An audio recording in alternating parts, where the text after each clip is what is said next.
Episode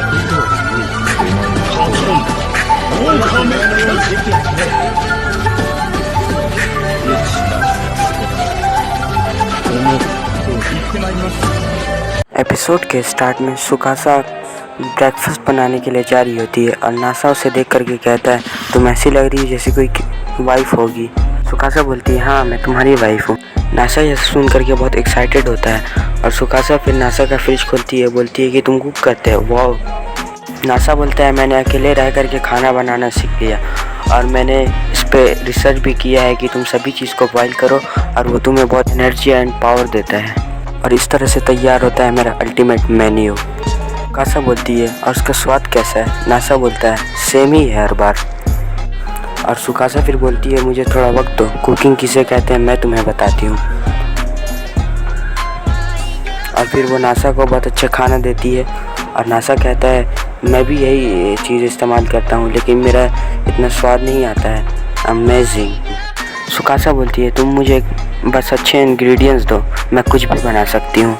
फिर breakfast के बाद सुकासा बाथ हाउस के बारे में बात करती है और फिर नासा बोलता है, मैं भी चलूँगा तुम्हारे साथ। और नासा अपने मन में कहता है, मैं मरा जा रहा हूँ उसे देखने के लिए नहाने के बाद, वो कैसी लगती है। जाने से पहले सुकासा नासा को बोलती है, क्या तुम्हारे पास सोप और शैम्पू है मेरे लिए? नासा बोलता है, हाँ है मेरे पास। सुकासा बोलती है, लेकिन मुझे कुछ डिफरेंट चाहिए। और वो बाहर एक कन्वीनियंस स्टोर से मॉइस्चराइज़र, शैम्पू और साबुन खरीदती है। नासा ये सब कुछ देख करके बहुत ही हैरान होता है और बोलता है, लड़कियों को अपनी स्किन मेंटेन करने के लिए बहुत कुछ करना पड़ता है। नासा बोलता है, ये नहाने से पहले इतनी बढ़िया है तो नहाने के बाद पता नहीं कैसी लगी, मैं तो बहुत एक्साइटेड हूँ। फिर ये लोग एक बाथ हाउस के बाहर पहुँचते हैं और वहाँ एक लड़की खड़ी होती है जो बाथ हाउस ओनर की बेटी है। और तभी वो लड़की कहती है, तुम्हें लड़कियों में कब से इंटरेस्ट आई है? मुझे तो लगा था तुम अपनी पढ़ाई वगैरह में खोए रहते हो। और उसका मजाक उड़ाती है। सुकासा बोलती है, ये कौन है? नासा बोलता है, मेरी जूनियर थी क्लास में। और ये लड़की बोलती है, मेरा नाम है काना में और मैं 15 साल की हूँ और मैं अपनी फैमिली की हेल्प करती हूँ यहाँ इस जगह को संभालने में। काना में नासा से बोलती है, क्या ये तुम्हारी गर्लफ्रेंड है? नासा बोलता है, वेल ये मेरी वाइफ है, हम दोनों ने शादी कर ली। काना में ये सब सुन करके बहुत ही हैरान होती है लेकिन उन्हें कॉन्ग्रेचुलेशन कहती है और उन्हें फ्री बार्थ लेने देती है। और फिर सुकासा अंदर चली जाती है लेकिन जैसे नासा जाने वाला होता है उसे काना में रोक लेती है और कहती है कि है रुको, तुम्हें किसने अंदर जाने बोला? तभी नासा बोलता है, तुम्ही तो कहा कि हम फ्री नहा सकते हैं यहाँ पर। काना में बोलती है, वो ऑफर सिर्फ तुम्हारी वाइफ के लिए। और तुम्हें पता चला है कि मुझे कितना शौक लगा कि मुझे सुन करके तुम्हारी शादी हो गई है? नासा बोलता है, काना में यानी कि तुम? और काना में बोलती है, हाँ यानी कि तुम समझ ही गए, जब तुम 20 साल के हो जाते और तुम्हारे से कोई शादी नहीं करती तो मैं आती तुम्हारी ज़िंदगी में। काना में कहती है, तुम्हें पता है मैं इन सब चीज़ों का कितने दिन से सपना देख रही हूँ? नासा बोलता है, तुम्हें इस तरह के सपने नहीं देखने चाहिए। और काना में बोलती है, वैसे तुम्हारी वाइफ कितने साल की है? नासा बोलता है, वो 16 साल की है। और काना में 16 साल सुन के नासा को एक ज़ोरदार फैट मार देती है। और फिर काना में बोलती है, वेट, क्या तुमने ये सब आया को बताया? नासा बोलता है, आया को क्यों बताना है, मैंने अभी तक नहीं बताया। तो फिर काना में बोलती है, तब ठीक है, उसे बाद में बता देना। वैसे तुम्हारी सेरेमनी कब है? मैंने अभी तक सेरेमनी के बारे में नहीं सोचा और वैसे भी वेडिंग सेरेमनी सिर्फ पैसों की बर्बादी है। और काना में बोलती है, रिंग। फिर नासा बोलता है, क्या तुम्हें लगता है कि हमें उन सब चीज़ों की ज़रूरत है? Technically no. और काना में ये सब सुन करके बहुत ही गुस्से में आ जाती है कि नासा ये सब सिर्फ मजाक में ले रहा है। और वो कहती है, काना में कहती है कि तुम्हें उसे खुश रखना चाहिए। और नासा बोलता है, तुम बहुत ही मैच्योर हो अपनी एज के मुकाबले। काना में बोलती है कि तुमने शादी करी उससे फुली प्रिपेयर्ड हो के कि तुम उसे खुश रखोगे, राइट? नासा बोलता है, हाँ, अब से मैं सिर्फ उसकी खुशी के लिए जीऊँगा वरना मर जाऊँगा ट्राई करते करते। नासा बोलता है, हाँ, मैंने कोई वेडिंग सेरेमनी नहीं की और न ही उसे कोई रिंग दिया प्रपोज करते हुए, लेकिन मैं इतना कॉन्फिडेंस हो कि मैं उसे खुश रख सकता हूँ और मैं उससे बहुत प्यार करता हूँ। और तभी नासा बोलता है, हाँ, मैंने कोई वेडिंग सेरेमनी नहीं की और न ही उसे कोई रिंग दिया प्रपोज करते हुए, लेकिन मैं उससे बहुत प्यार करता हूँ। I love Sukasa. और तभी सुकासा आ जाती है और ये सब सुन लेती है और उससे कहती है कि तुम क्या थोड़ा आवाज़ धीरे करोगे? ये बहुत ही एम्बैरेसिंग है कि किसी और के सामने ये सब सुनना। मानती हूँ बहुत एम्बैरेसिंग था लेकिन मुझे बहुत ही खुशी हुई। और फाइनली नासा नहाने के लिए चले जाता है और अपने ज्ञानी दिमाग को चलाने लगता है। नासा कानामे को यहाँ पर देख करके शर्मा जाता है और पानी के अंदर चला जाता है और पूछता है तुम यहाँ कब से हो। और कानामे कहती है कि तब से जब से तुम अपनी घटिया चीज़ें सोच रहे थे ये सब। रवि नासा कानामे पे गुस्सा करता है और कानामे बोलती है चुप रहो, तुम ऐसे ही छोटे से थे और चिल्लाने से और छोटे लग रहे हो। कानामे बोलती है तुम्हारी हाइट डमी। दूसरी तरफ सुकासा भी नहाने जाती है और सुकासा को लगता है कि वहाँ अकेले ही है वो, लेकिन वहाँ एक और लड़की होती है। और तभी वो लड़की बोलती है सॉरी, मैं यहाँ की ओनर की सबसे बड़ी बेटी हूँ, मैं कस्टमर से पहले नहा लेती हूँ यहाँ पर, लेकिन आज मैं सो गई, लेट हो गया। उसे लग रहा होता है कि सुकासा एम्बैरेस्ड फील करेगी उसे वहाँ पर देख करके।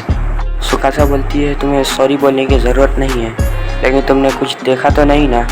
वो बोलती है कि मैं सब देख लिया, तो एम्बैरेस्ड फील ना करो, इसलिए मैं तुम्हारा बैग वॉश कर देती हूँ। मैं यहाँ से किसी भी कस्टमर को ऐसे एक्सपीरियंस के साथ नहीं जान दूँगी।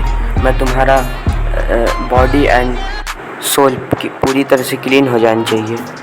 दूसरी तरफ नासा कानामे से कहता है तुम यहाँ पर कब तक रहने वाली हो। कानामे कहती है कि जब तक फ्लोर साफ़ ना हो जाए। नासा बोलता है जब तक कि तुम यहाँ से नहीं चली जाती तब तक मैं पानी से नहीं निकलूँगा। कानामे कहती है कि मुझे कोई प्रॉब्लम नहीं है। दूसरी तरफ ये लड़की सुकासा का बैग वॉश कर रही होती है और वो लड़की कहती है कि तुम्हारा स्किन तो बहुत ही स्मूथ है, बिल्कुल सिल्क की तरह। और वो सोचने लगती है कि इसका स्किन कैसा है, और वो बताती है कि तुम्हारी स्किन तो एक आईफोन की तरह है। और वो फिर शर्मा जाती है और कहती है कि मुझे तुम्हारी स्किन को किसी इलेक्ट्रॉनिक डिवाइस से कंपेयर नहीं करना चाहिए। और फिर ये लड़की कहती है कि एक इलेक्ट्रॉनिक डिवाइस से मैंने इसकी स्किन को क्यों कंपेयर किया, मुझे समझ नहीं आ रहा। फिर सुकासा मन में कहती है कि ये लड़की मुझे कभी कभी नासा का याद दिलाती है। और तभी वो लड़की बोलती है सॉरी, माफ़ करना, मेरा नाम आया रिसुगावा है। और तभी सुकासा बोलती है मेरा नाम सुकासा युजाकी है। और फिर ये लड़की को लगता है कि ये ज़रूर नासा की छोटी सिस्टर होगी। और नेक्स्ट सीन में हमें नासा को दिखाया जाता है जो खून में लथपथ हो जाता है, लेकिन वो उसका सिर्फ एक सपना रहता है। और वो उठता है तो देखता है कि उसके सामने सुकासा खड़ी है। सुकासा बोलती है तुम बहुत ही ज़्यादा क्यूट लग रहे थे, इसीलिए मैंने तुम्हें उठाया नहीं।